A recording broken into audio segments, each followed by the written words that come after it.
দর্শক, এই মুহূর্তে আছি জাতীয় মসজিদ বাইতুল মুকাররমের ঠিক দক্ষিণ পাশে। আপনারা দেখতে পাচ্ছেন এখানে আজকে বাংলাদেশ বনাম সিঙ্গাপুর ম্যাচ ঘিরে ইতিমধ্যেই কঠোর নিরাপত্তা জোরদার করা হয়েছে। আইন শৃঙ্খলা রক্ষাকারী বাহিনীর সদস্যরা এই মুহূর্তে জাতীয় মসজিদ বাইতুল মুকাররমের দক্ষিণ পাশে অর্থাৎ জাতীয় স্টেডিয়ামের যে 1 নম্বর গেট রয়েছে এখানে কিন্তু পুলিশ সদস্যরা কিন্তু এখানে খুব কঠোর অবস্থানে রয়েছেন। দেখানোর চেষ্টা করছি গ্লোবাল টেলিভিশন ফেসবুক পেজে সরাসরি।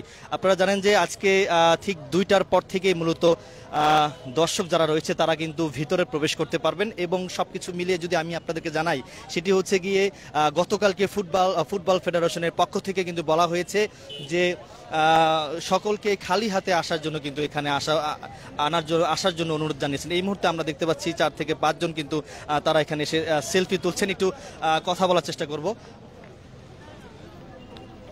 আমরা দেখানোর চেষ্টা করছি গ্লোবাল টেলিভিশন ফেসবুক পেজে সরাসরি। দর্শক দেখতে পাচ্ছেন এখানে 4 জন কিন্তু একই টি শার্ট পরে কিন্তু আজকে বাংলাদেশ বনাম সিঙ্গাপুরের ম্যাচ যে খেলা এটি দেখার জন্য কিন্তু এখানে এসছেন। একটু কথা বলবো তাদের সঙ্গে, কোথা থেকে এসে একটু জানার চেষ্টা করব। আজকে বাংলাদেশ বনাম সিঙ্গাপুরের ম্যাচ অনুষ্ঠিত হতে যাচ্ছে সন্ধ্যা 7টা বাজে। এই মুহূর্তে আপনার অনুভূতিটা জানতে চাচ্ছি। আমরা খুব এক্সাইটেড খেলাটা দেখবো। অনেকদিন ধরে আমার বাগিনা তারপর বাতিজা নিজের ছেলে ওরা অপেক্ষা করছিল সবাই মিলে, তখন খেলাটা হবে, তখন সময়টা আসবে। আজকে সেই সবাইকে নিয়ে আমি আসছি খেলাটা দেখার জন্য। ইংল্যান্ড প্রবাসী মিডফিল্ডার বাংলাদেশি বংশোদ্ভূত হামজা চৌধুরী, তাকে নিয়ে আসলে কি বলার আছে? আজকে হামজা চৌধুরীকে নিয়ে কি বলার আছে? অবশ্যই বেস্ট উইশেস ফর হিম, যেহেতু ওনার আজকে ডেবিউ হচ্ছে, ইন্টারন্যাশনাল ম্যাচ ডেবিউ বাংলাদেশের হয়ে দেশের স্টেডিয়ামে। সো অবশ্যই best wishes for him. Hope so যে উনি একটা গোল দিবে আজকে, এটার জন্য আমরা অনেক এক্সাইটেড। কোথা থেকে আসছে?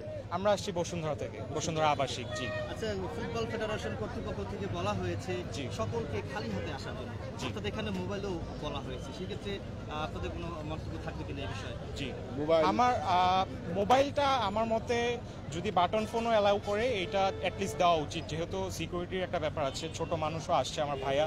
সো ওদের সব কিছুর পরিপ্রেক্ষিতে মোবাইলটা ছাড়া বাকি যেগুলো মানা করা হয়েছে ওটা ঠিক আছে, সেফটি পারপাস।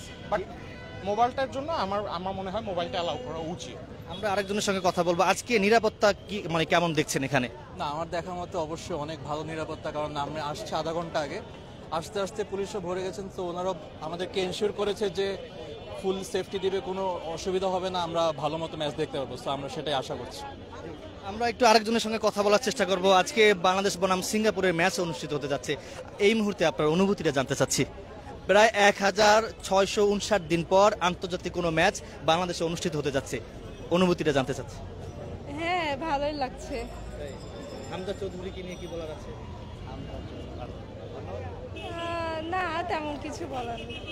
কি মনে হয় আজকে জিতবে? ইনশাল্লাহ। কাকে ভালো লাগে বাংলাদেশের যারা খেলছে স্কোয়াডে? হামজাদ। আপনার কাকে ভালো লাগে বলেন তো?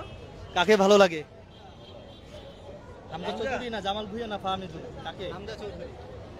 বলো জামাল ভুঁইয়া বলো। ওনার কাছে একটু যাই। আপনাদের ওই সময়ে ফুটবল খেলা আবার একটা নতুন ক্রেজ আসছে, এই ব্যাপারটা কেমন লাগে? জি, আমরা 90-এর দশকে খেলা দেখেছি, তখন তো বাংলাদেশে ফুটবলের একটা রমরমা অবস্থা। আবাহনী মোহামেডানের খেলা হলে আমরা স্টেডিয়ামে আসতাম, তখন আবাহনী মোহামেডানের যে খেলাগুলো হতো সারা বাংলাদেশে ওয়ার্ল্ড কাপের চেয়েও উন্মাদনার বেশি সৃষ্টি হতো। তা আজ আবার নতুন করে আমাদের দেশে যারা আন্তর্জাতিক পর্যায়ে খেলছে তারা আমাদের দেশে ফুটবলের সাথে যুক্ত হতে আমাদের দেশে ফুটবলে আবার নতুন প্রাণ পেয়েছে। আশা করি আমাদের দেশের ফুটবল আবার আগের মতো সেই 90 দশকের মতো আবার জেগে উঠবে, এই আশাবাদ আমাদের সবার। আশা করি আমরা। স্মৃতিটা কি মনে পড়ছে 90-এর? জি জি জি, আমরা 90 যখন খেলা দেখতাম তখন আমার আসলে প্রিয় খেলোয়াড় ছিল কায়সার হামিদ, সাব্বির, শেখ মোহাম্মদ আসলাম, যে ওনাদের খেলা আমরা দেখেছি। অসাধারণ। কায়সার হামিদ ছিল এই দক্ষিণ এশিয়ার সেরা ডিফেন্ডার, আসলাম অত্যন্ত সুযোগ সন্ধানী স্ট্রাইকার ছিল, আর সাব্বিরকে বলা হতো বাংলার ম্যারাডোনা। এরা আসলেই ওই সময় বাংলাদেশ ফুটবলকে মাতিয়ে তুলেছিল, বাংলাদেশের মানুষের হৃদয়ের কাছে চলে গিয়েছিল। এখন যারা নতুন আসছে ফাহমিদুল এবং হামজা চৌধুরী, কি মনে হয় ওই ক্রেজটাকে আবার ফিরবে? ইনশাল্লাহ ওই ট্রেসটাকে আরো ভালোভাবে আগায় নিয়ে আসবে, কারণ আগে যারা ছিল তাদের অভিজ্ঞতা ছিল বাংলাদেশের মধ্যেই সীমাবদ্ধ, আর এখানে যারা এসেছেন তারা ইউরোপের অভিজ্ঞতা, আমেরিকার অভিজ্ঞতা, উত্তর আমেরিকার অভিজ্ঞতা নিয়ে তারা এসেছেন। আশা করি এরা আসাতে বাংলাদেশের ফুটবলকে আরো অনেক অনেক দূর এগিয়ে নিয়ে যাবে নিঃসন্দেহে আশা করি। তো দর্শক, এই মুহূর্তে দেখতে পাচ্ছেন আইন শৃঙ্খলা রক্ষাকারী বাহিনীর সদস্যরা কিন্তু এই জাতীয় মসজিদ বাইতুল মুকাররমের দক্ষিণ পাশে কিন্তু তারা কঠোর অবস্থানে রয়েছেন। কিছুক্ষণের মধ্যেই দর্শকরা কিন্তু বাংলাদেশ বনাম সিঙ্গাপুরের ম্যাচ দেখার জন্য ভিতরে প্রবেশ করবেন এবং দেখতে পাচ্ছেন প্রত্যেকটি জায়গায় জায়গায় সব জায়গায় কিন্তু আসলে আইন শৃঙ্খলা বাহিনীর সদস্যরা কঠোর অবস্থানে রয়েছেন।